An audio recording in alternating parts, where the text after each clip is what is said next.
I didn't think we would start off as good as we did. I thought, okay, maybe we'd be like in around like maybe 5th or 6th during the season and then sneak in top 4. But yeah, we started the season off very well. It's been a very impressive start. Yeah. 9 interjects. Yeah. Wait, Is that cool?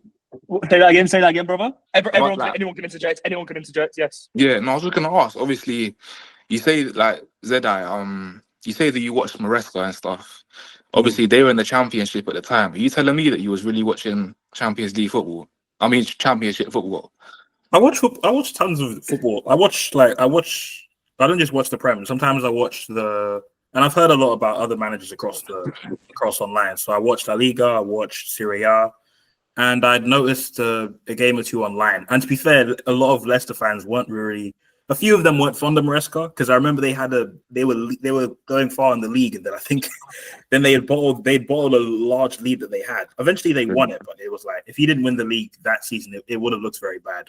And I remember even then, I think there were a lot of rumors of the managers we were linked with. We were linked with Company, Frank, even Postecoglou initially before he went to Tottenham, but.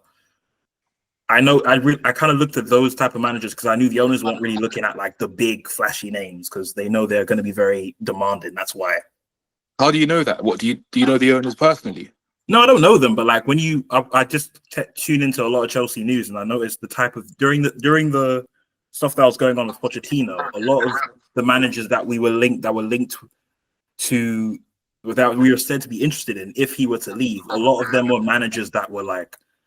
There weren't managers you would look at if you were like an elite club. You'd look at like flashy names like what's his name? Like an Ancelotti or Ben Inzaghi. But like these were managers that were quite like they're upcoming. That's why I started looking at like managers from other leagues that were like playing mid-table teams. Like Mitchell Sanchez was another one. De Zerbi was another one. So when I learned about Maresca, I thought, okay, this looks like a decent appointment. The style of play makes it reasonable. So yeah, that's. I was just gonna ask. Obviously, you say like Zedai, you say that you watched Maresca and stuff. Obviously, they were in the championship at the time. Are you telling me that you was really watching Champions League football? I mean, championship football. I watch tons of football. I don't just watch the Prem. Sometimes I watch and I've heard a lot about other managers across online. So I watched La Liga, I watched Serie A. And I'd noticed a game or two online. And to be fair, a lot of Leicester fans weren't really. A few of them weren't fond of Maresca because I remember they were going far in the league, and then I think then they'd bottled a large lead that they had. Eventually they won it, but it was like if he didn't win the league that season, it would have looked very bad. And I remember even then, I think there were a lot of rumors of the managers we were linked with. We were linked with Company, Frank, even Postecoglou initially before he went to Tottenham, but. I know I kind of looked at those type of managers because I knew the owners weren't really looking at like the big flashy names because they know they're going to be very demanding. That's why. How do you know that? What do you know the owners personally? No, I don't know them, but like when I just tune into a lot of Chelsea news and I noticed the type of during the stuff that was going on with Pochettino, a lot of the managers that were linked to without we were said to be interested in if he were to leave. A lot of them were managers that were like. There weren't managers you would look at if you were like an elite club. You'd look at like flashy names like what's his name? Like an Ancelotti or Ben Inzaghi. But like these were managers that were quite like they're upcoming. That's why I started looking at like managers from other leagues that were like playing mid-table teams. Like Mitchell Sanchez was another one. De Zerbi was another one. So when I learned about Maresca, I thought, okay, this looks like a decent appointment. The style of play makes it reasonable. So yeah, that's why. Bro, I hear that, because it's similar to Arsenal in a way. Like, but when Emery like left, we were looking at big names. Like I remember Arsenal fans were wanting Conte.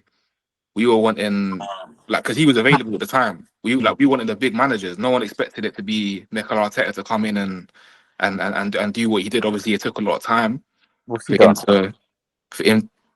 Pardon? What's he done? What's Arteta done?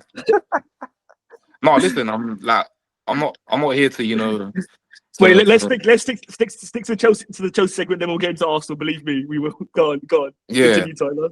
No, I was just gonna say, like, I can relate to Zedai a bit in terms of like not going for the big managers. I don't know if it's like a new thing because a lot of the It is managers. a new thing. For last season, Bayern did it.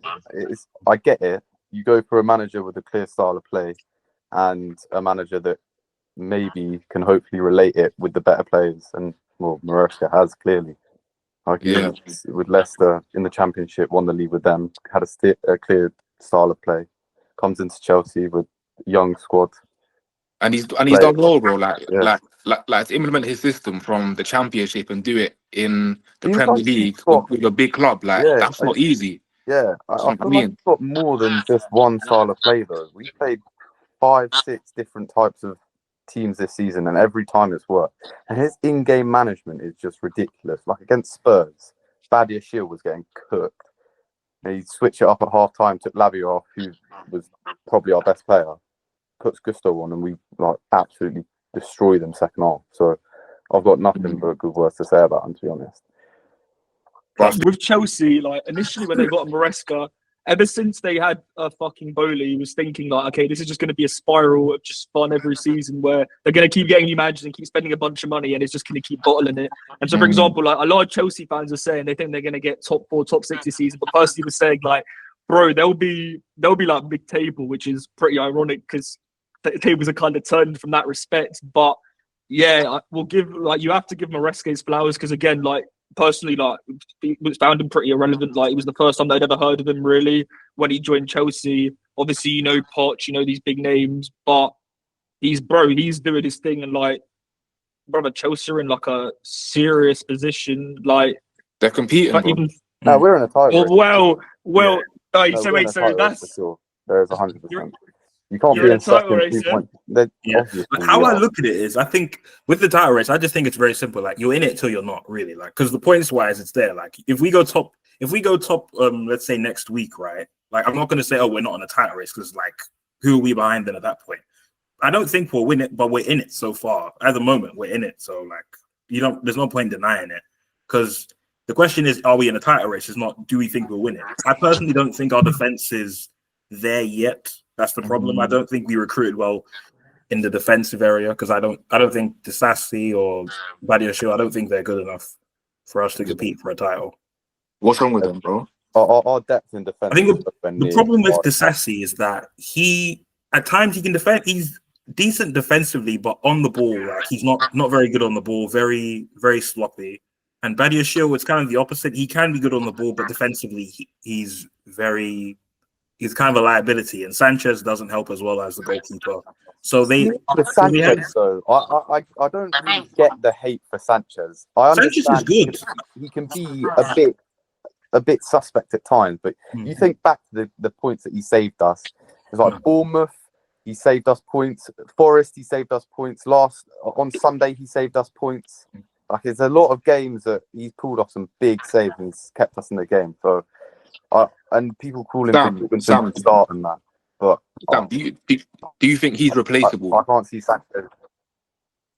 Yeah, he's definitely replaceable for sure. But for now, I don't think he's done anything too bad. People talking that he's a liability. I think out of the whole squad he is, but his season so far has been decent. I'll be honest. He saved us a lot. I agree. I hear he has done so. I just think in terms of, especially if you want to play out from the back, I think I think his distribution is very inconsistent, especially if we're playing out from the back. He has a very and the problem is like if it's not there 100% consistently, it makes playing out from the back, which is something Maresca wants to do, extremely difficult. Whereas someone like Jorgensen, we don't want to rush Jorgensen because I don't think Jorgensen is going to be like a starting keeper for us. I think he's going to be the backup goalkeeper, which is kind of why it makes a conversation for us to get a goalkeeper even more because it's like, okay, we're not going to start Jorgensen, so Sanchez is just going to have to do until the end of the season, and then we'll have to go get a new one. Can I ask a question to any Chelsea fan? Do you think the fact that Sanchez isn't as comfortable on the ball as maybe Maresca would like him to be, do you think that installs a bit of fear into the defenders that play in front of him. Because as a defender, you kind of look at your keeper as like the ones who almost bail you out of trouble or help you and support you when it's not your other defenders. Do you think maybe that could be a reason why defenders aren't maybe looking at their most confident selves or playing their best? That could be another thing. And personally, when I looked at it this season, I thought, despite Sanchez's like flaws, I thought, okay, if we're defensively solid, then the keeper's not going to have enough work.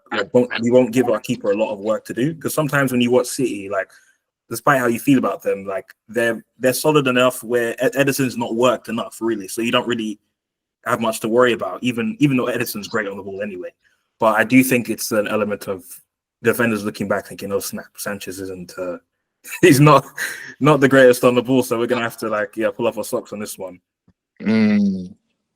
Wanna ask a different question? Like, you guys are in a title race. Hayes, you've said, I just want to confirm, I just want to quickly get a yes or no. Will you win the league, Sam and Zayn, after? Nah, I don't think we'll win the league. Okay, Zayn. Nah, not really. Nah. Okay, you guys in Conference League. I don't think I need to ask you. I'm gonna presume you guys believe you can win the Conference League. If we don't win that, let's say that's the thing. Like, hypothetically, let's say a scenario where Chelsea go without a trophy this season. Would that, in your eyes, would it be a thing of saying, okay, so Maresca, it's his first season, so it's a process, so we get to pre-season, or would you look at it and say there's been a lot of money spent and it's been quite a while without getting a trophy, so it's been a failed season? What would your take be on that?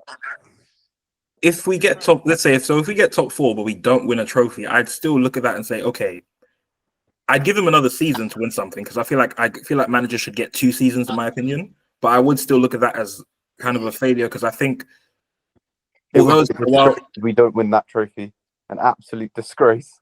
Yeah. Because the thing is, these players need to win something together. That's the thing.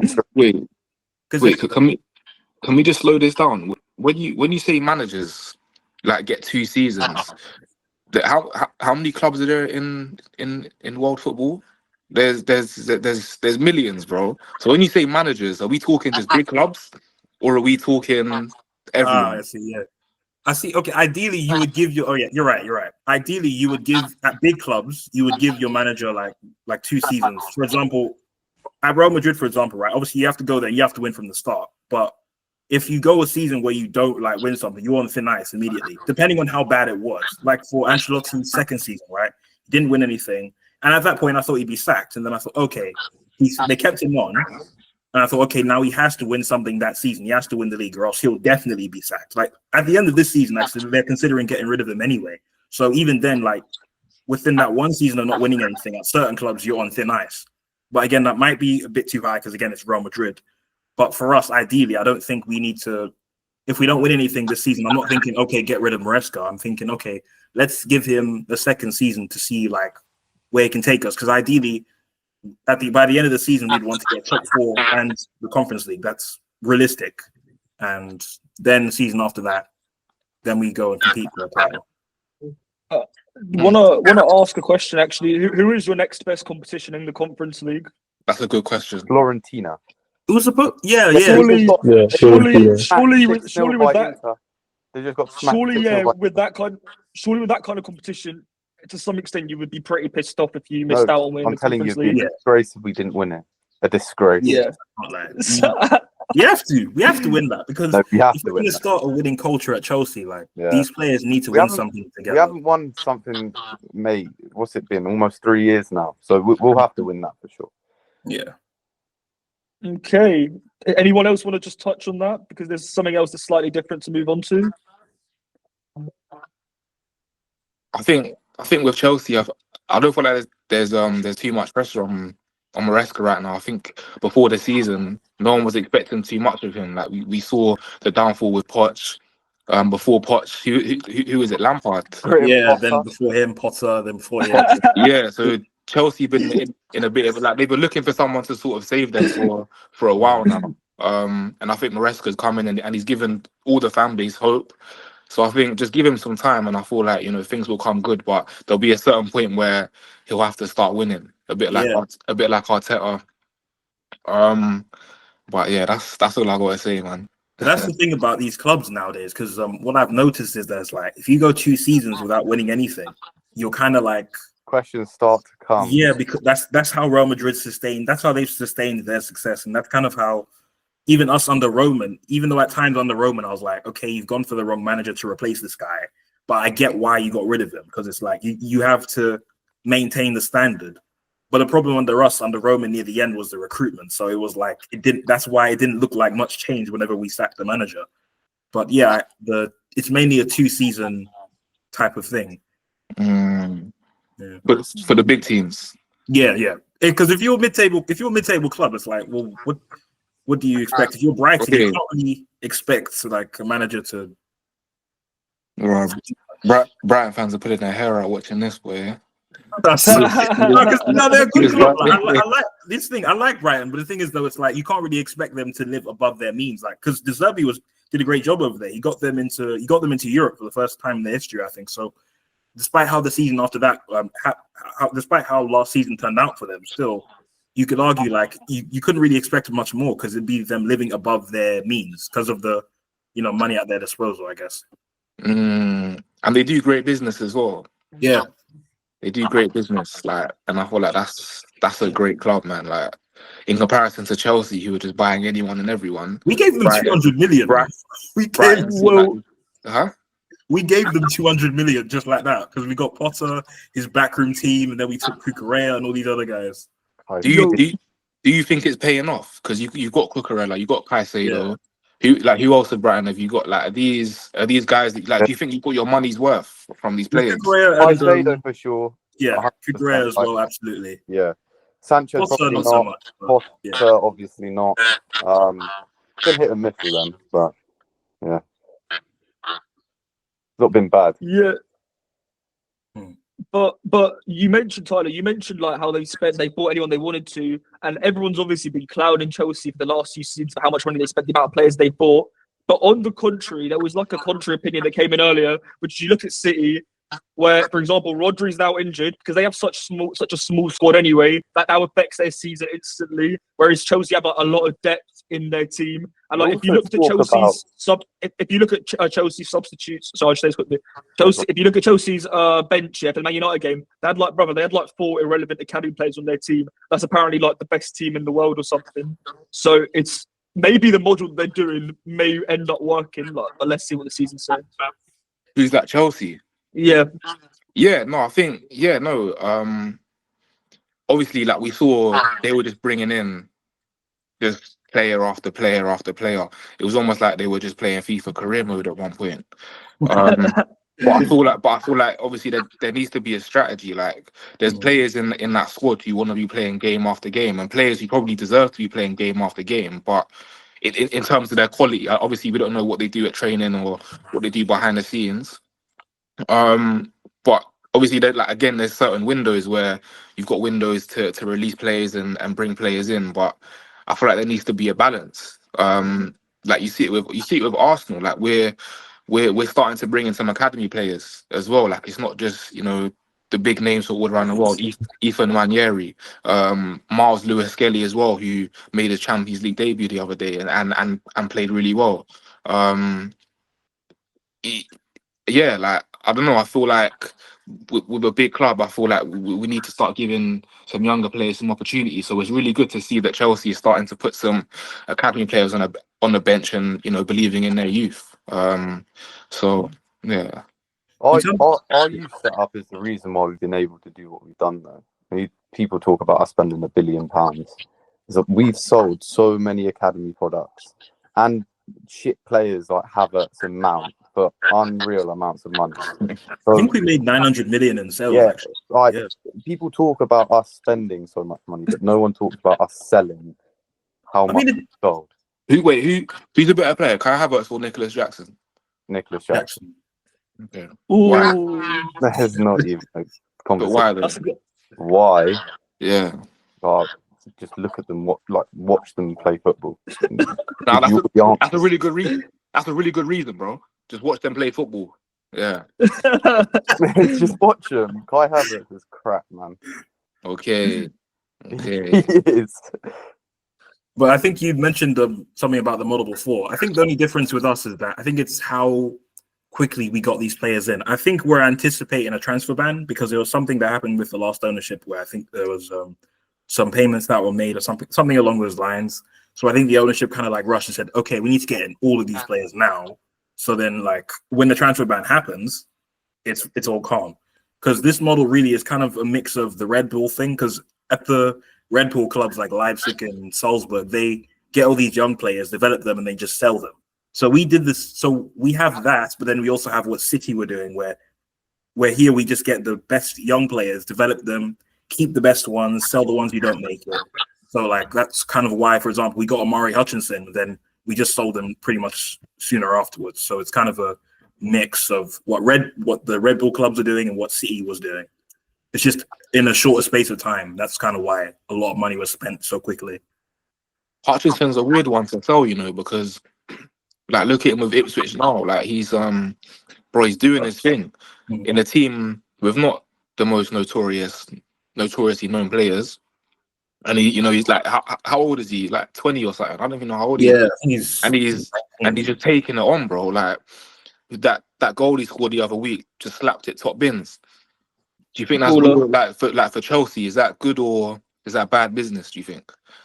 I think it's fine because there's still, especially in that era, we still have Esteval Willian who's gonna come in. Yeah, I don't know how he's gonna do. Never gonna play for us. He was never gonna. Sorry, who? So there's another top prospect that we have I think he's playing in Brazil, but we signed him already, so he's gonna come into the squad next year.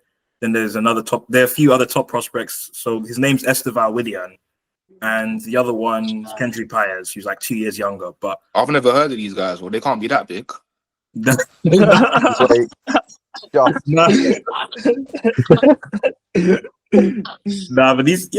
that's the thing though. If you follow like the news with like the transfer news with all the youth players, because I follow a lot of transfer news, that's why. So it's like, this guy, he is next level. Okay. Next level. He's already been called up for Brazil a couple of times as well. He's 18 or 19 something, or 17. That's decent, man. I guess we'll see him soon then. Yeah, next season. Yeah, we'll see. Yeah, season. Boys, there's been a bit of breaking news today regarding Chelsea, regarding a certain someone, brother. Like, I've got to ask the question, like, because everyone, I think Chelsea fans, I'm unsure what your take is. You can say, but would think it's fair to say that it's been yet to work out so far with Modric. What is your take on this drugs thing in general, and is it just time for you guys just probably terminate his contract? To be fair, I didn't want us to sign Mudryk in the first place. Like I was at Nando's when I found out we signed this guy. I was so pissed off. Like I looked at this and the price I'm looking at is like, wait, 100 million for this guy? What?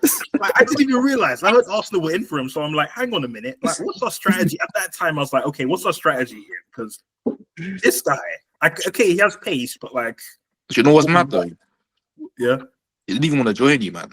He didn't. He was on Instagram, literally. He was on Instagram posting, I love Arsenal. And I think he was at the stadium. And then the next minute, he's out there like waving the Ukrainian flag outside of one of our games. Bro, I'm like, what? Wait, do you know what I heard though? Do you know why he wanted to join Arsenal? Over Chelsea. This is what I heard, isn't it? Apparently Arsenal a bigger club than Chelsea. He wants to go down that route. Nah. We're not gonna do this. We're not doing this, man. wait. You want to go down that route, yeah? Nah. Let's take it step by step. I'm sure we've got many opportunities to discuss this conversation. In other words, let me do my research first. Yeah.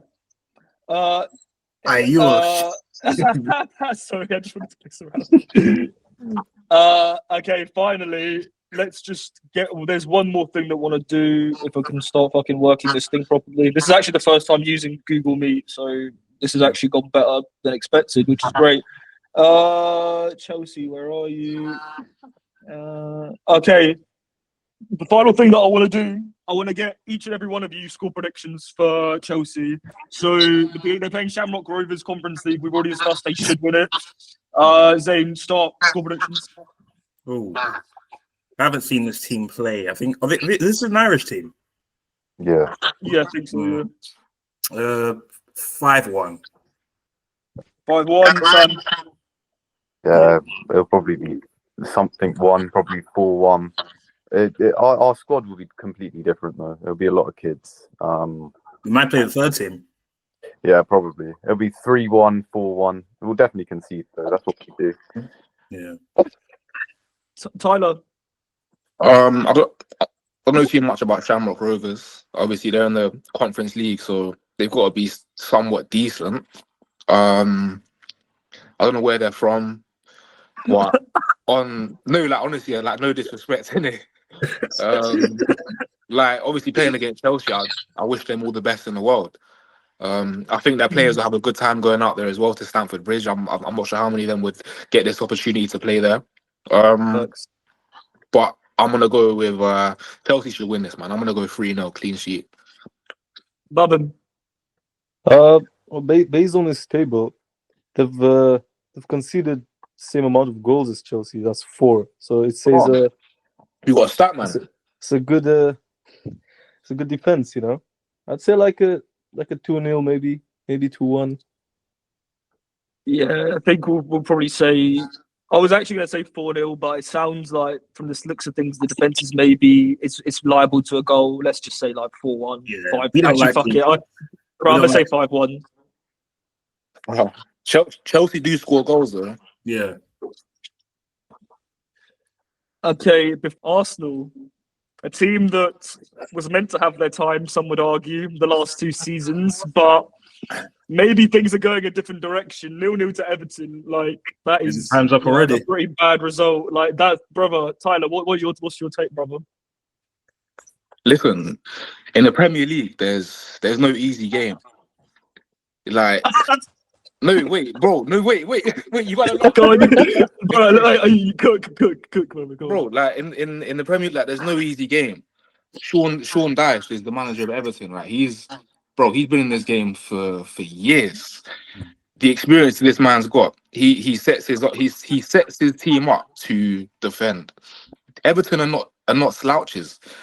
However, Arsenal, I feel like okay, cool. We have to do better. We have to win these games if we're gonna be competing for the title. These aren't games that we can drop points at, especially at home. But I feel like, yeah, that's all I gotta say. It's a game we should win, but Everton are not slouches. You win that game 2 years ago and last season, I think. I think this year you've fallen off. You definitely are. You've definitely regressed as a side. We've regressed, but we've regressed, but we've had a lot of injuries. I don't want to make excuses for the team. Had a lot of injuries. No, I mean it's not easy for a manager to keep chopping and changing his squad. And even for players as well, I'm sure you guys will play football as well. Imagine coming into a team and you're not even sure who you're going to be playing next to. It ruins the chemistry. Gabriel's been out. Calafiori, a player that Arteta signed at the start of the season to come in and start, he's been out. Timber, injury problems. You look at our midfield as well. Partey, inconsistent. You know what I at think it times. is? I don't think it's injuries. I think when Erdegaard isn't on song, you lot just don't play the way that you can play. Like when he was injured, you guys were awful, and then he's come back and he hasn't hit the ground running, and you've still been like quite average. So I just think he is that player for you that if he's not playing well, then you won't play well and you won't get results. I agree, bro. I think he's the one that makes us tick. Yeah, 100%. But I do feel like we can also cope without him. I don't think any team should be dependent on one player. It's a team for a reason. So, you know, you if you are Arteta, you're looking at it and saying, okay, cool, if Odegaard gets injured, who have we got in our squad to bring in and do the same job, if not better? So that's something I feel like we need to address. Yeah, your transfer window was odd. Letting go of Smith Rowe and then not signing anyone to back it up was weird. Well, I think the plan was Ethan Nwaneri.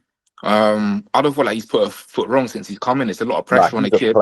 Talented player though, yeah. Fucking good. He's talented, but the men's game is different. The men's Yeah. game is different. But having said that, he's coming and he's not like every time he comes off the bench, he doesn't put a foot wrong. I think every time he starts, he scores in cup games or whatever. Like, but we need someone. We can't keep depending on Odegaard. Like, we need players that are gonna come in and hit the ground running, do the job even better than him. Selling Smith Rowe, I'm not even sure that was bad business. We got a decent No, fee it for wasn't him. bad business, but I think it was bad business not getting a replacement. A replacement. Yeah. A replacement, at least a backup for Odegaard. Because when Odegaard's not on it, like, who you got to create? We have got creative players in the squad. We do have creative players, but I think Odegaard's level is so high. It's like who can really match that? I think you've got like a mix. I think the issues are like a mix of different things because I think 2 seasons ago the football you were playing looked a lot more different. You were a lot more expansive, and then I think you kind of like deviated from that. And then also, yes, it's also letting go of certain players and then not replacing them. I don't think your players are allowed to be as like creative or given the freedom.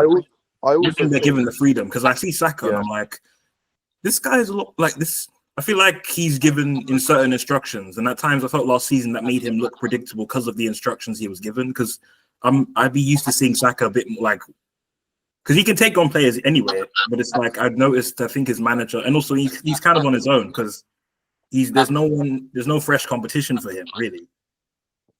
I also think players like Martinelli. About 2 seasons ago, I was frightened of Martinelli. He could bag goals, but this season and the season before, he kind of dropped off a cliff. He is a one-season wonder. If you could bring for a one-season wonder, that is Martinelli right there. But what happened with him? I don't think he's the thing is I don't think he's a bad player, but like what happened with him? Because like you don't just become like a bad player overnight though. Like what happened? He's a one-season wonder. No, I mean with Martinelli, I don't think anything happened to Martinelli. I think he's the same Martinelli. I feel like with football, I think football is based on confidence. I think he's someone whose confidence has just been shot a little bit. Obviously, he's got the competition of Trossard. Those two are sort of competing for their starting positions. I just feel like, again, we just got to be patient with a player like him. I think when he starts scoring goals again, when he starts getting assists and getting more involved, we'll start to see the Martinelli that we first saw when he first came into Arsenal. I don't think it's too much of a big deal. The one thing I'd say about Martinelli is that when he gets in front of goal, I'm certainly not as confident. But when he's on the ball, we know what he can do. He can take players on. He can cause defenders nightmares. I think the difference between him and Trossard is that Trossard, I trust in front of goal. Trossard's finishing is, I think he's an elite finisher. Different types of goals as well. The one thing he lacks is just the pace of Martinelli. As for Saka's not the problem, bro. Saka's been carrying us this season, and he's been doing it for season upon season. So good. And he's been doing it for season upon season. I know a lot of Arsenal fans are talking about, getting a proper striker in Havertz. Is he a striker? Is he a midfielder? We don't really know, but he's scoring goals. It's a weird one, man. I don't know. I don't think Havertz scores important goals though. He'll score like the 4th or the 5th or the 3rd. Like, I don't see Havertz. He did it last season, but I don't see Havertz this season scoring big goals. You can't really rely on Havertz. Like, he doesn't show up in the big moments. Do you know what I mean? So what kind of big moments are you talking about? Like this game, let's say the Everton game, you've dominated the play, so many chances, right? Surely he should be scoring at least one as the main man, like in front. Okay, so who in the Premier League bet okay, I'll be honest, I didn't watch that game, innit? But how many how many, like, someone told me, how many chances did Havertz have in that game to score? Yeah, loads of opportunities. But let's say not just this game, right? I've seen other games as well where there's a certain chance that comes in the game that you just have to take. Like, it's not necessarily 1v1, but like it's either a good pass or I don't know. He doesn't have that finishing. Like he's lacking somewhere. That's why. I mean, just to move on to that, like, is Havertz gonna, like, you guys say you want to compete for the league, which we'll get onto in a second, but is Havertz like a league-winning striker in your opinion? You can't win the league with Kai Havertz up front. No way. There's not a chance. Can't- You win the Champions League though. We tried twice, but And with Mount tried, as well, brother. And with Mount as well, brother. Like, Mount Havertz. yeah, link up when for we that. sold him, I thought he would. When we sold him, actually, I think I told one of my friends. I said he'll do all right at Arsenal. Funny enough, I even said I told a friend of mine. I said, oddly enough, despite the player he is, if you were in a position to win the league, as weird as this is, because there's always that one player you expect to score like that you don't expect, like Ollie with the 99 thing, or like you just wouldn't expect it, like Maguire with a header out of nowhere. Like if you guys had won the league last season, I guarantee you it would have been Havertz to score that header for you. Ironically, he did score the final goal for you last season, but Havertz consistently. Sorry. No, I'm gonna say my point here is not. I don't think it's ever one player. Like we see so many examples like where front three are meant to work together. I don't think it's any individual player. You see it with MSN. You saw it with when like Sadio Mane, Firmino, Mo Salah as well. These guys work together. You need to find a good balance and To be fair, City won front 3 three that titles can with work a striker. together. They want. I mean, there you go, bro. Yeah. So is it the striker? Is it Havertz? Is it a team thing? I think it's a team thing. I think it's difficult to play in a team where there's so many changes. I also think it's difficult to keep the level up. Like you compete with City for 2 seasons, and then this year it is difficult to keep it up for that long. That's true. Is one thing I'll say is we're drawing too many games as well. Yeah. I think The games that you're drawing, you would have won 2 seasons ago and last season. There's a lot of take, to be fair. Tyler, you winning the league? Are we winning the league? Yeah.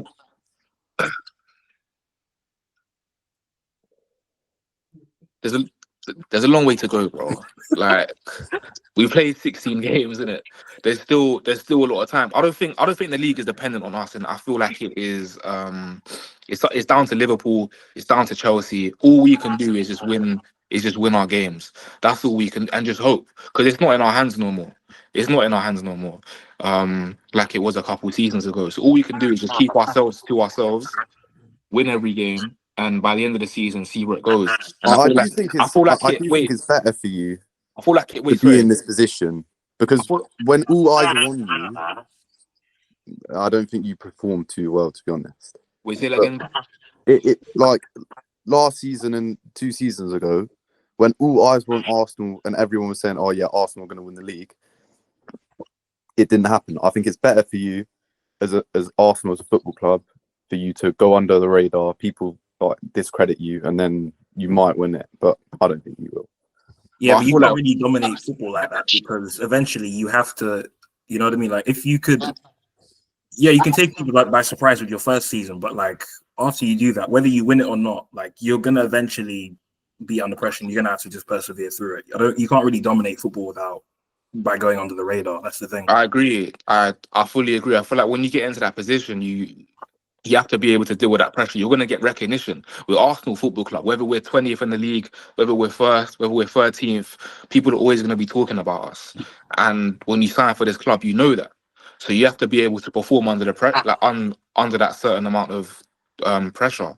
And there's pressure going to be on Arteta now to start winning trophies. Like he's won the FA Cup, he's won trophies here and there. He's done well he's done all right in the Champions League. People are going to be talking now about, when are Arsenal going to win the league? Like he'll need to win something soon. Yeah, exactly. Like brother, Tyler, if Arteta goes another season without a trophy, brother, which as of now I want to say is less than Ten Hag, who got kicked out after 2 seasons, is that Arteta out for you? Listen, it's not my decision. I'm not the owner of. In your opinion, let's say hypothetically you are. Hypothetically. Yeah. Okay, I don't do if buts and maybes. I think it'd be more telling the fact if Maresca and Slot finish above Arteta in their first season, and this is his 5th. I think that's more telling than anything else. What does that tell you, bro? It tells him he's not capable. you're not capable to win it. So if you think Maresca had the Arsenal squad, do you think he'd win the league? No. I don't think if it depends on when Maresca came in, because Arteta, it says over here, he bought 34 players and he spent over 700 million within those 5 years. So it depends on like what players Enzo would have, because I don't think Enzo would buy those players that Arteta bought. So you're okay. So you're what? So what you saying? I'm saying that saying, like, if again, with the amount of money he spent and considering what he's delivered on them in terms of major honors, it's a massive underachievement, considering it's a bit similar to what Poch did at Spurs, but he didn't spend as much money. Arteta won the FA Cup. But who's buying these players? Is it Arteta's players? Is it Edu? Because we know Edu was the sporting director at one point. Is it like who's making the decision? Collaborative thing.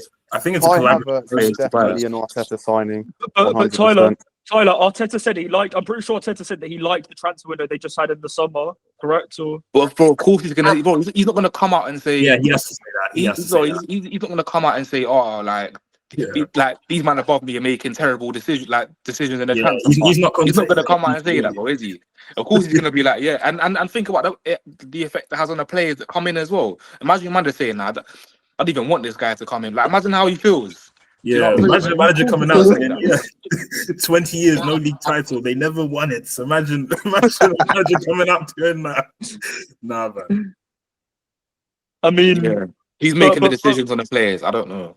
So, but what are you? So, are you undecided? I think you know more. Do you lean more to in than out if he goes out a trophy? If he goes about a trophy this season, I'm still in. I still back Arteta. The people doubted him when he first came in.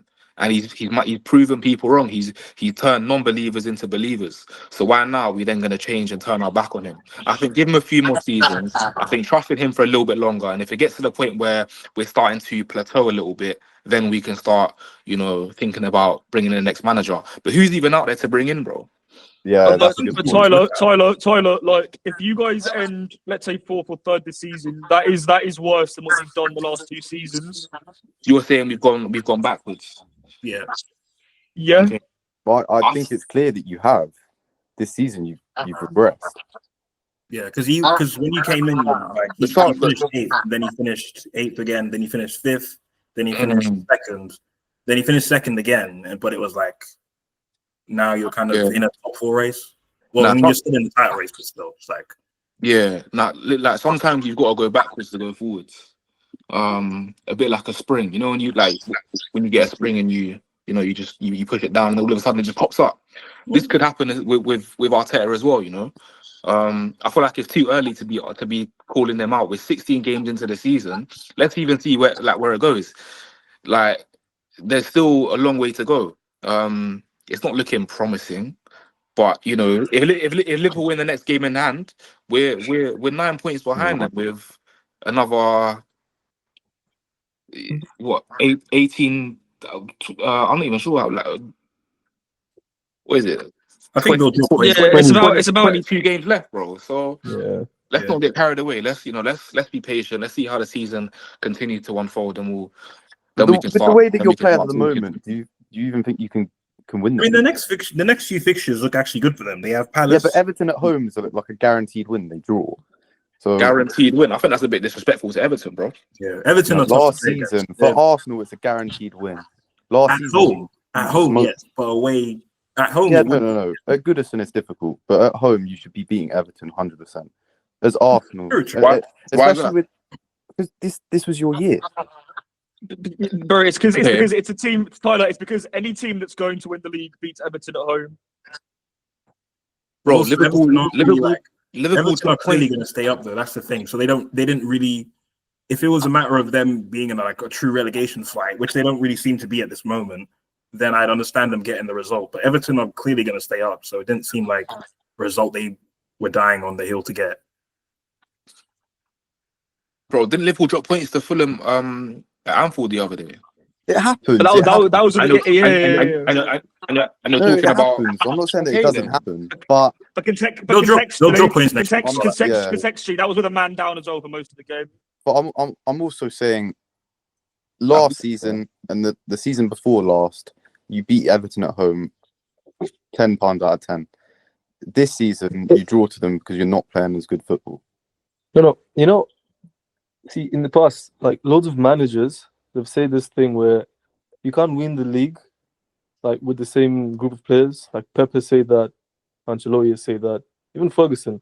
But like, so I'd ask you, Tyler, are you content or are you happy with the transfer season? Bro, wait, the transfer season. Yeah, The I transfer mean, window, in summer, yeah. like the transfers. Yeah, bro. Do you know what? Yeah, can I just talk about someone, please? Yeah, Let's hear it.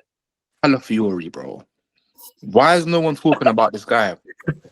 Where I know he's been injured, yeah, but every time this guy plays, brother, Against City, he's banging like, goal.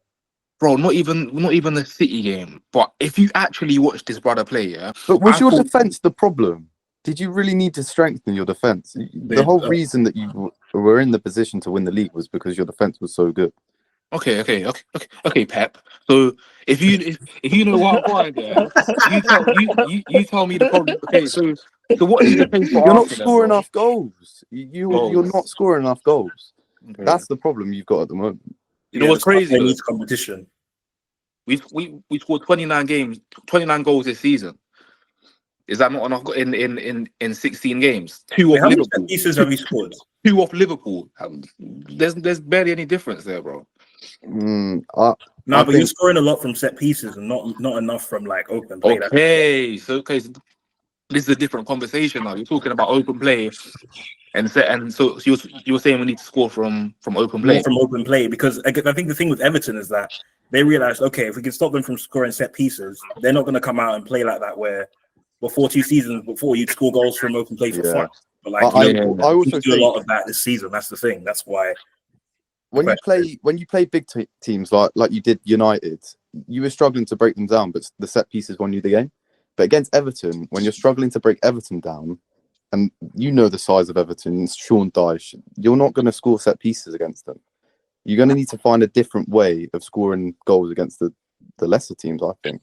Do you know what? If you said that at half time to the Arsenal players, I think we would have won 4-0. Yeah, fair enough. Sign me up.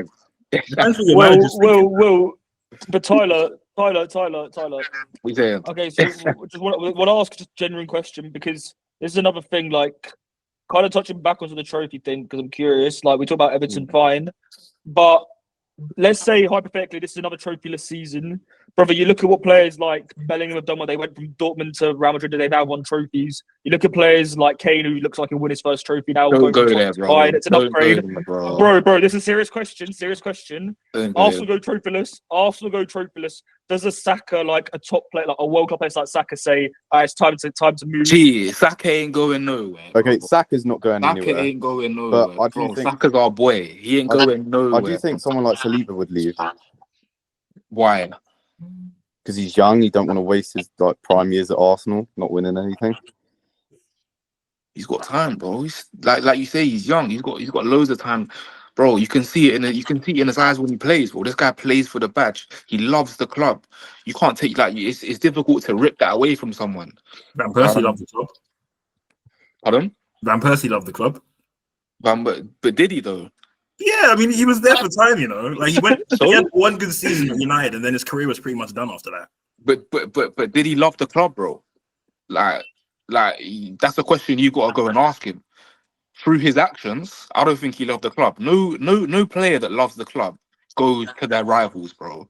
No. Could you imagine Saliba going to Manchester United or Tottenham? Didn't he do an interview about that? I think Van Persie didn't. I don't know if he did an interview about that. Did he address it? What did he say? I can't remember. He said something about them not giving them like a new contract or something like that. It was something contract related. It's a job at the end of the day. Let's be real. So what? So Van Persie wanted more money? Yeah. No, I think he just wanted a new contract. A new or what with less money? I don't know if it was about. I can't remember if it was about money. I think he just wanted a new contract. probably wanted more. You know what? You might be right. Yeah. You probably just wanted it financial gain, innit? Yeah, probably. Bro, money talks, bro. Yeah. I'm not saying that's the reason that he left. United at that time were winning trophies. They were winning trophies, bro. Yeah. They were doing their thing.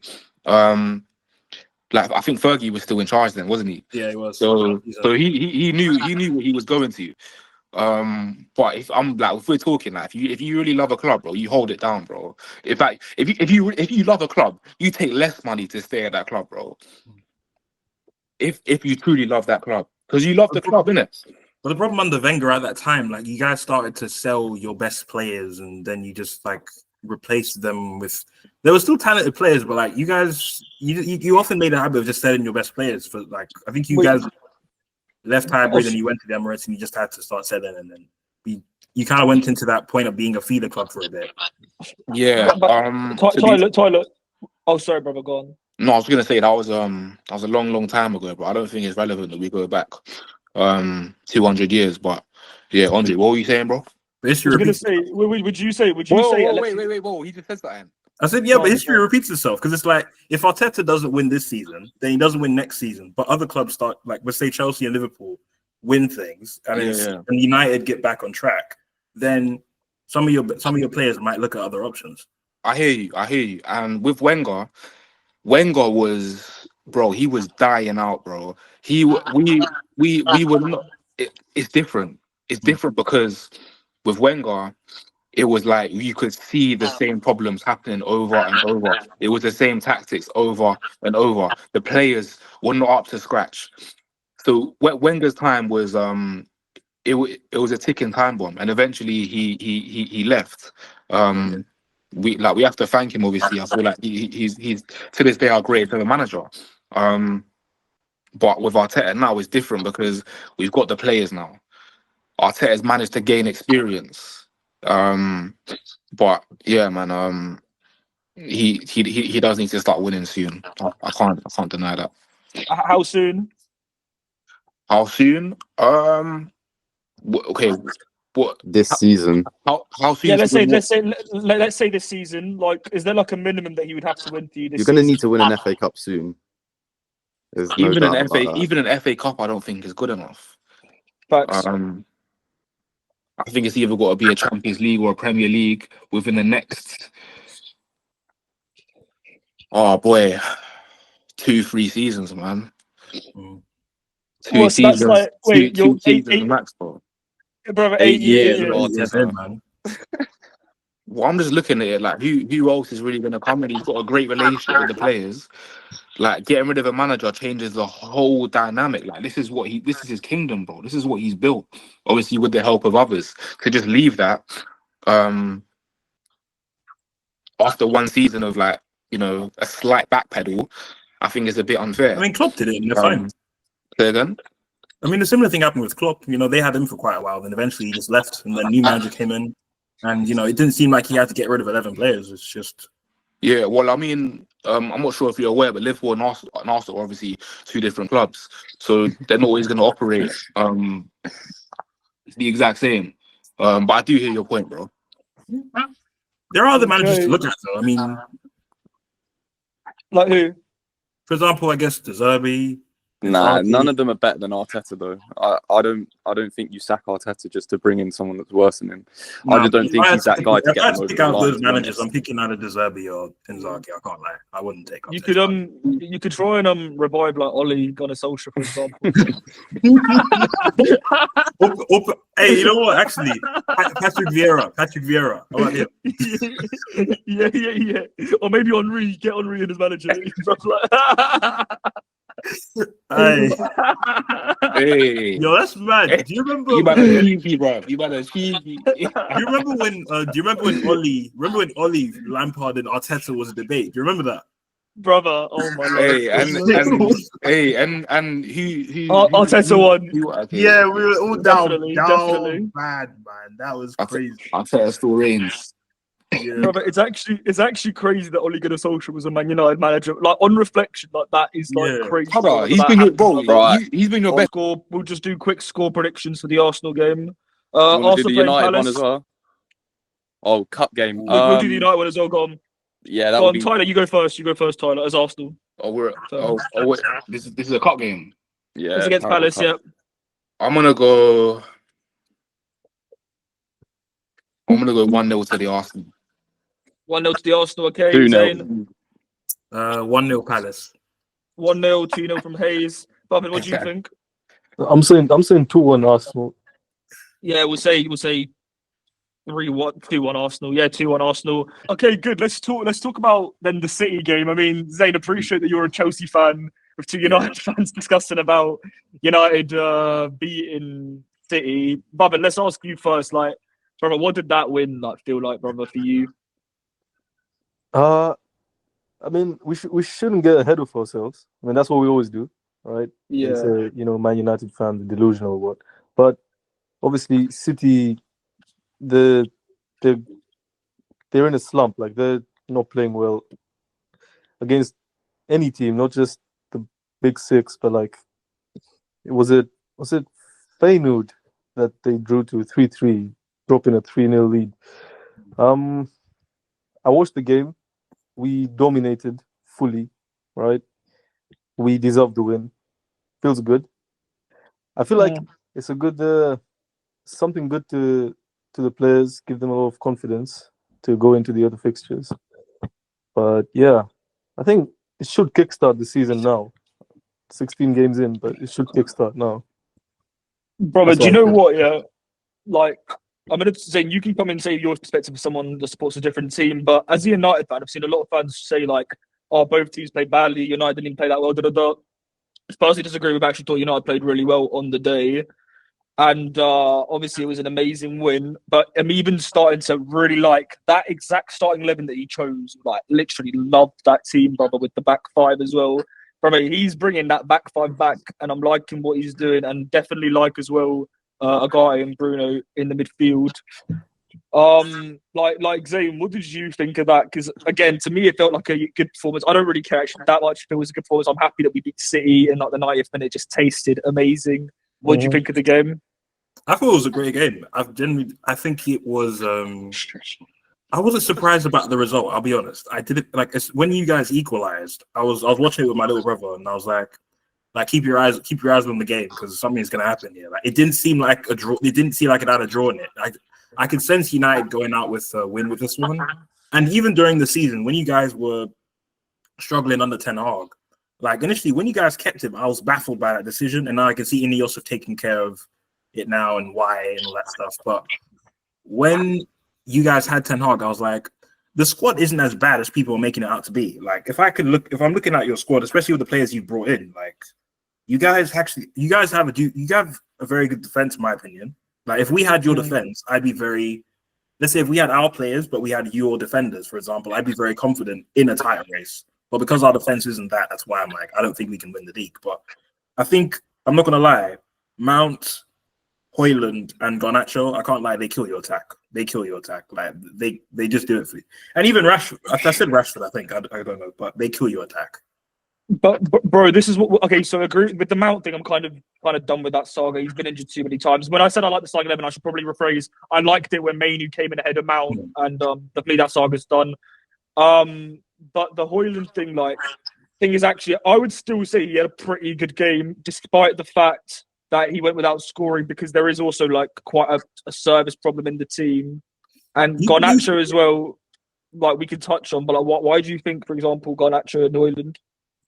I don't think actually Højlund I'll retract on, because I think if everyone else around him is fine, it's a bit similar with Haaland, where it's like good finisher, but as a footballer in terms of like the other stuff on the ball was not very great at.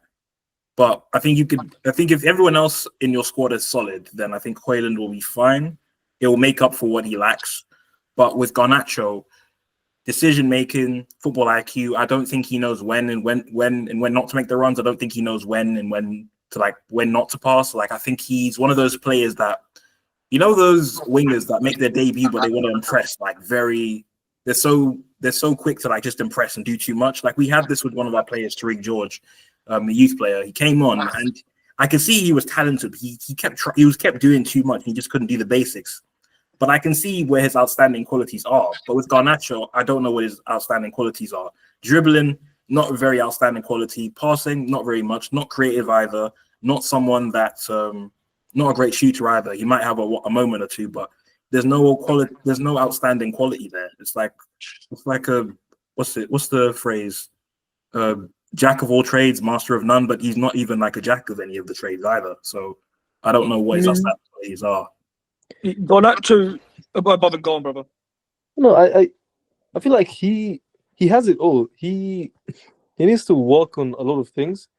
Like, I agree, decision making. I feel like he doesn't make the right decisions. But every game he plays, he's got chances that he doesn't take, whether it's a tap in or a shot. He literally decision making is zero. But I know he can take on a man. His dribbling is very good. I feel like he has to work really hard on a lot of things, but especially decision making. But he can definitely be like really good, I feel.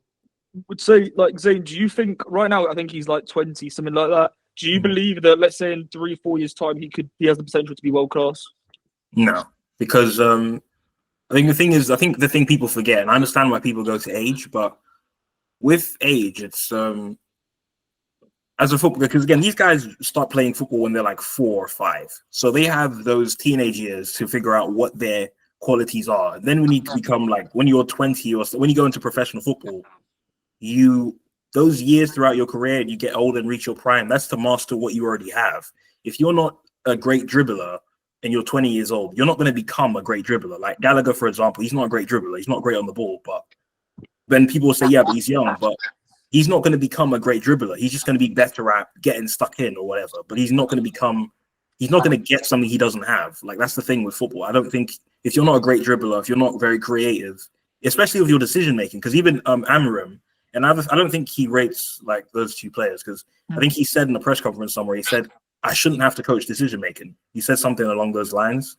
And that's the thing. And especially with how Garnacho tends to act, I've noticed a few things online where he gets very active online unnecessarily. His brother doesn't help him either. And I think stuff like that's gonna limit his time at United. I don't in 2 seasons' time or even next season, I don't see him at United. Well, wait, when you say that, by the way, are you saying like, what does he go to? What, like in Inter Milan? Do you think he goes to like what kind of team could you see him playing at? Oh, I don't see him at a top team. I just see him like somewhere in Spain, mid-table team in Spain. I don't see him at a top club. I think he's at best he might be someone that can come off the bench, but I don't think he's the player that people think he is. I don't know what his I know why people rate Palmer, of course. I know why people rate Saka, for example. I know why, even at a point, I understood why people rated Rashford at a certain point, but Garnacho, I don't really see it with him. I don't think he's a world-class talent. I think world-class gets thrown around too much, in my opinion. What do you think, Andre?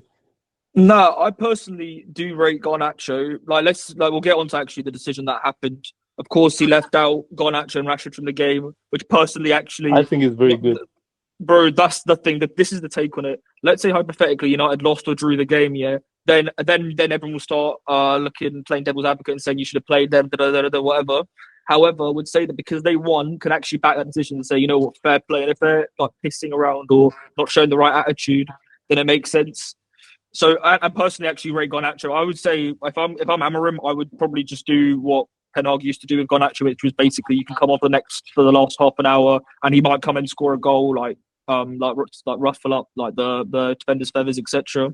But with Rashford, I think now I'm personally kind of done with that saga, to be honest. Like, really, really love Rashford. He's kind of like he's obviously a famous player at the club.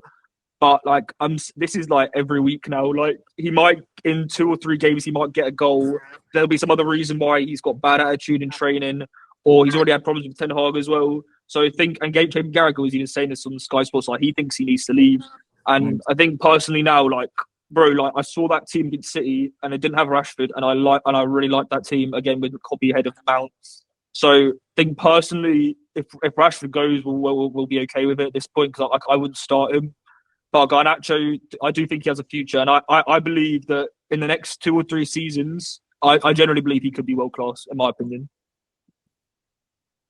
No, I think so too.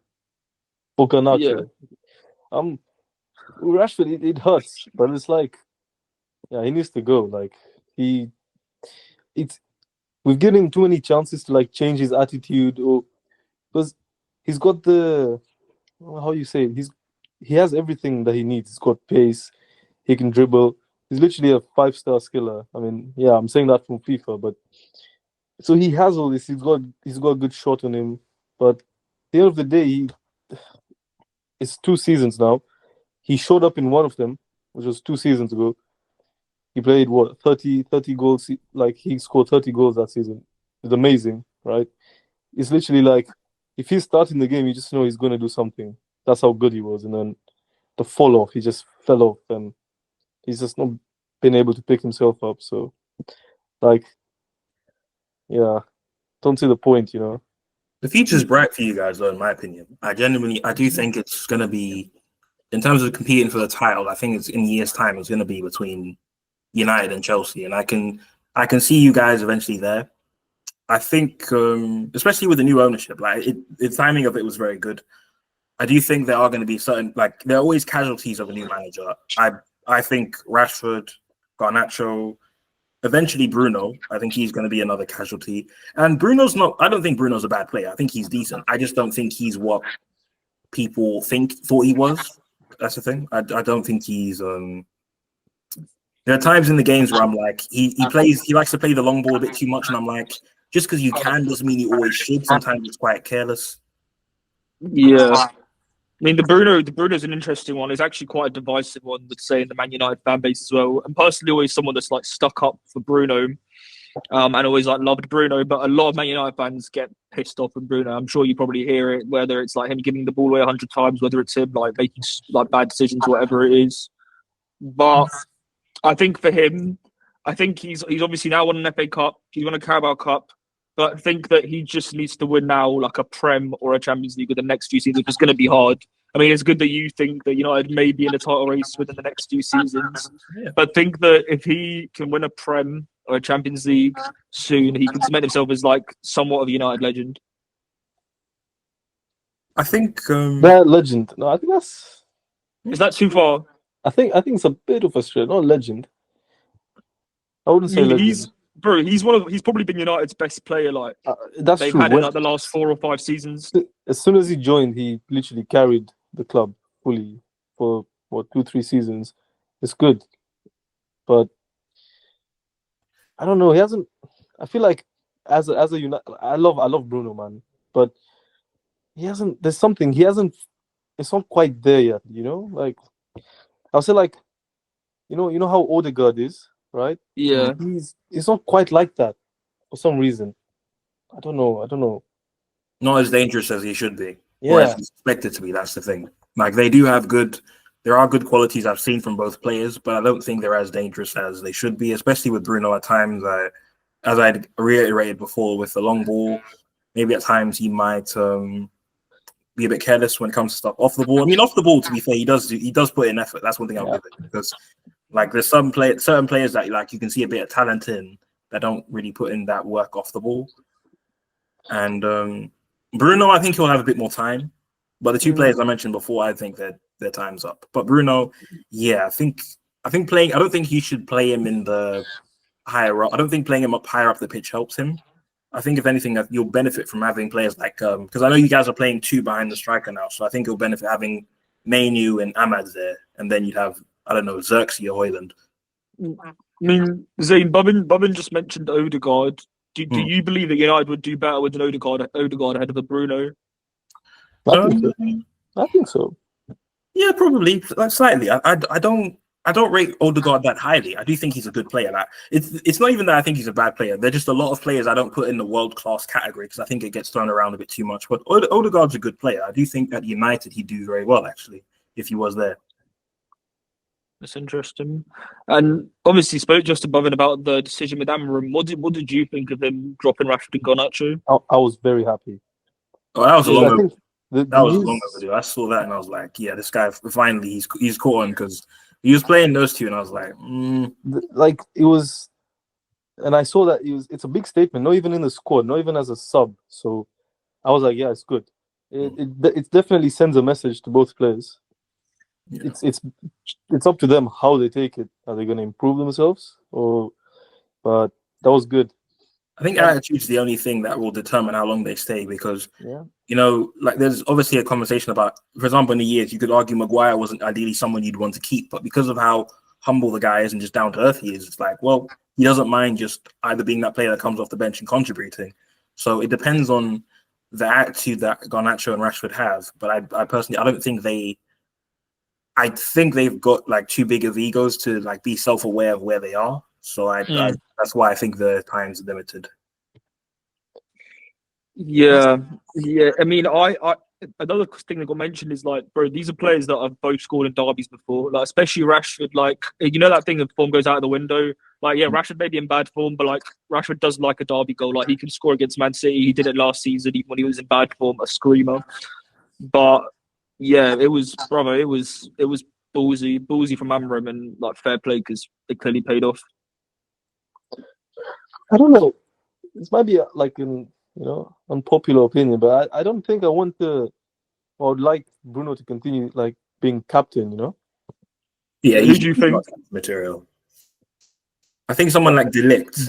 Literally, yeah. I was gonna say De Ligt. I feel like he could do it, or even Maguire again. But Bruno, I don't know. Maybe ever since he's got the captain's armband, I feel like he's not playing as good as he used to. Do you know what I mean? I don't know. It's like a good option. He captained. I remember De Ligt captained Ajax at like 19, so I think he can. He has he's shown good fingers, leadership qualities. He has good leadership qualities. De Ligt. Yeah. I think he can do it. De Ligt, like, that's interesting. I think obviously now it's his first season, but in the summer it would make sense. I'm unsure if Amarim would go with the approach of dropping Bruno from captain, especially because there's that Portuguese connection going on there. But I would be down for De Ligt to be captain.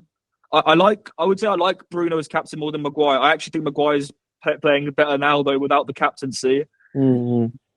But yeah, no, I would be down for De Ligt as captain. Right, Audrey, what do you Yes, think about Onana? Would you comment on Onana? That's a good question. So like he did have a good start to the season, obviously. Like last season, like it was annoying because he was a sole reason why United were out of the Champions League.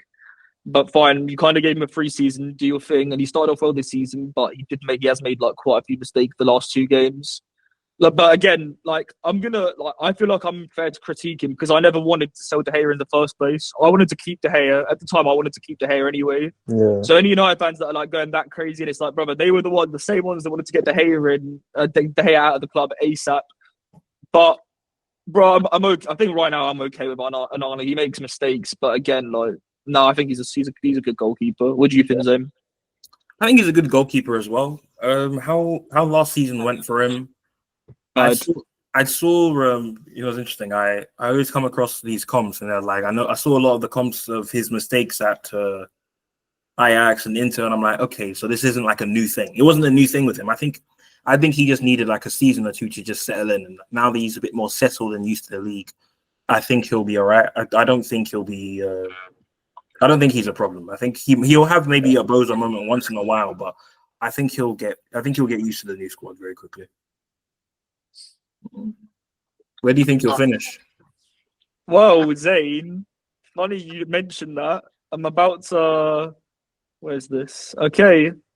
Where do you think United will finish? Well, Zane, I'm going to say. Okay, it's actually quite sad I can't even see United on this league table. Wait. Hold on. I'm going to scroll down a little bit more. Okay, fine. Where do I think United will finish? Okay, now this is the truth. I'm gonna say top six. Let's say sixth. Because, bro, to be fair, the league is actually like a crazy jump right now. It's a really interesting Premier League, but I'm gonna say sixth. Where do you think Zayn United will finish? I think the lowest you would possibly finish is seventh. I do think you guys will go on a run. I think I'm tough start under Amarim a bit, but I think when he finds his starting 11, which I think will be within the next week or so, I think results will improve, not drastically, but quite gradually. But not too. It won't take too long. I think you guys will finish sixth. I think you'll finish sixth. Sixth, Bobbing you. Yeah, no, I see that as well. I see the top six. I can see that. Yeah, definitely. I think top six as well. To end, Zane, where are you going to finish? Ooh, where are we going to finish? You know what? I think we'll finish. I think we'll finish third. I think we'll finish second. I don't think we'll. I think we'll push Liverpool, but I think we might even possibly overtake them maybe for a week. But I don't think we'll contain it because our defense, even though the way we set up our defense is fine, but I think the quality of our defenders, I don't think it's enough to win a title. I remember there was one thing. His name Simeone said once. He said, "Attack wins." I think it was Fergie. I can't remember which one it was, but Fergie or one of the others said, "Attack wins you games, but defense wins you titles." I don't think we have the defense to win us a title, so we'll finish second most likely. Marvin, what do you think? Chelsea, definitely. I feel like Arsenal might at some point. So I'll say like third place. Like if it's a firm position, I'll say third place. I'm going to say one thing that I think is working for you in your favour is it's still all eyes on Liverpool right now. Like Chelsea fans are still getting themselves out of the limelight. They're still kind of like smooth criminals, which I think is really helping you. Honestly, I think you'll be Liverpool. But could I see like a crazy like a fuck you to end the season and Chelsea just win the league, brother? I wish. Low key, like, I would rather that happen obviously than Arsenal Liverpool win. Yeah. No, that's the thing. Chelsea is that kind of a team. Like that season when they won the Champions League, it was out of nowhere. Brother. Nobody expected it. Just won it. You know what I mean? You know what it is? I think. Sorry, you can go. Sorry. No, that's it. Yeah, go on. I think. Damn. I think for this season we'll surprise people, but I think next season it's going to be interesting to watch because that's when teams start to respect you and they're like, okay, it's Chelsea now. Like that's the thing. I think after winning the Champions League, teams started to respect us a lot more. And sometimes when teams respect you, it's a bit harder to play. But also our quality at that time wasn't very high because City, when they won the league, obviously teams started to respect them. But because they still had so much quality and they kept, improving on that, it wasn't a problem. Whereas with that was just one thing I remember hearing someone saying, when they start to respect you, that's when it's going to be an issue. And it's going to be interesting what happens when we get to that point when teams do start to respect us. But I think next season I'm confident for a title race next season. But for now, it's second or third around there. Okay. Anything else that people want to say about Arsenal, Chelsea? Ooh. I can't lie. I don't rate their manager. I'm not fond of them. I wish I forgot. I forgot to actually bring that up a lot more to Tyler, but I don't rate that manager, man. Maybe we think of it. We look at it differently, but I think the way Arsenal fans think of their manager is kind of the reason why they're a bit similar to Spurs as to where they are, because. Yeah. With Arsenal, like, the difference with Arsenal and Spurs, in my opinion, is that Arsenal are like, when they have a manager, they stick with that manager. Like if I named you their last 5 managers, we'd go back to the 80s. That's how long they can keep a manager. So the thing about with Arsenal is that I think Wenger definitely overstayed. He overstayed. He shouldn't have been there longer than he was. But the problem with Arteta is I would have sacked him. As harsh as this sounds, I'd have sacked him the moment. I think when he finished second the first time and he bottled that 8-point lead. If he had finished second, but he didn't bottle the 8-point lead, I'd be like, all right, fine, you can have another season. But bottling that 8-point lead kind of told me, okay, you bottled the 8-point lead, but like you didn't bottle like you weren't playing like massive teams when you did that. You dropped points to West Ham, you dropped points to Southampton, who were already relegated, you dropped points to Everton, and I'm like, if you know what I mean? Like, you don't really have a good excuse there. That's the problem. And I know a lot of people are saying you didn't expect them to be there, but it's like we finished 10th once, and then we won the league the season after. So it's like you can have a massive jump. So it's not impossible. And even the season after that, they didn't have a high lead, but they dropped points to lose to teams like that December period around last year. They went on a winless run. They couldn't beat Villa. They didn't beat West Ham. They dropped points to Fulham and stuff like that. And it's like, even when they drew to City, I saw some of their fans were celebrating, and I'm like, you're not going to win the title because of that now, right? Like, that's the thing. It's like the way they think is that they think if you back a manager all the way, eventually things will come. And I'm like, if you want to dominate football, you have to. Yes, you can be patient, but you have to also have like a deadline. You know what I mean? That's why that's why our club's been very successful, because we have a deadline for our manager. It's like, okay, if your first season doesn't go well And depending on how the first season is, right? Because if the first season is just really bad, then you're going to be gone by the end of the season. But if we hire a manager, they don't win anything in their first season, but they finish like second and they make a final, then you might be a bit on thin ice where you can make it to the second season. If you don't win anything then you're gone. With Arsenal, they don't think like that. They just think, he's competing, so it's fine. And they compare it to Klopp at Liverpool, but Klopp, he never went 2 full seasons without winning anything. He always won something eventually. It was just getting the title was always a tough one. That's one thing that feel is that Arsenal fans overrate their manager to a greater extent than is necessary. Now, I'm going to say he's done better than what he did better than what I thought he would. I thought they would have sacked him sooner, to be honest, because I thought he was shit. And they came second. I was like, okay, fine, they look serious. They came second again. But the point is, at the end of the day, it's all about the silverware. And like Arsenal still, whatever roller coaster journey they've had, however much money they spent, wherever they finished in the league, however they fall, they've gone to Champions League, whether they've qualified for Champions League now, they still only won an FA Cup within the last 5 years. In fact, Arteta was saying earlier, apparently, that they've actually won 3 because they've won 2 Community Shields. Yeah. So if you're resorting to that kind of stuff, then that's already a problem. I think like a lot of Arsenal fans, they just they don't really want to get into like Arteta out discussions and stuff like that. I definitely personally would say that if he went another trophy, like surely, like without this season, surely time's got to be up. Yeah. But I think they want to try and avoid that era because they know how toxic it is. Because you remember like when they used to Wenger out and how like fucking toxic that was as well. Yeah, but the longer they keep him, the longer they keep him, and the longer he goes without winning anything, it's going to get to that point anyway. Because remember, Wenger once went 9 years without winning anything, and now they're already halfway through that with Arteta. So the likelihood is it's going to get there anyway. So they might as well make a change. And I hear a lot of them say, if we get rid of him, who do we bring in? It's like, you could have asked the same question with us with Poch. It's like, there's always someone to bring in. It's just a matter of who you're looking at. Like, depends on what football you want to play. That's the thing. Just that people don't want to look.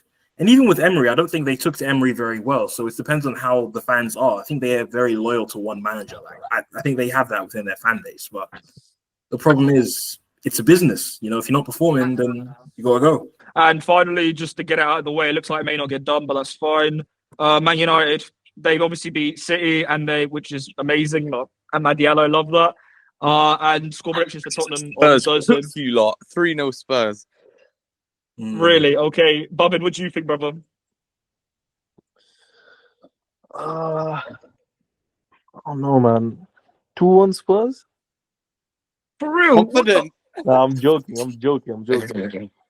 it's 2-0. I'd say 2-0 Man United. Yeah. That's confident, man. Away from home as well. Yeah, I'd say 2-0. Tyler, what do you think? I think it's got a draw written all over it, bro. I'm going 2-2. I'm going 2-2. 2-2, okay. Game, and Zane. Lads, it's Tottenham. United will win that. Come on, it's Tottenham. United's gonna win that. You know what? I think United will win. I think it'll be convincing. I think United will win 3-0. I'm gonna say 2-0 as well. I've got to leave, bro. I just want to just quickly say thank you guys for getting me on. It's been a good chat. It's been a great conversation. Hopefully we can do it soon. Everyone watching as well. More love, more blessings. I'm out. Peace. Thanks, Tyler, mate. Lots of love, brother. Thank you for your help, mate.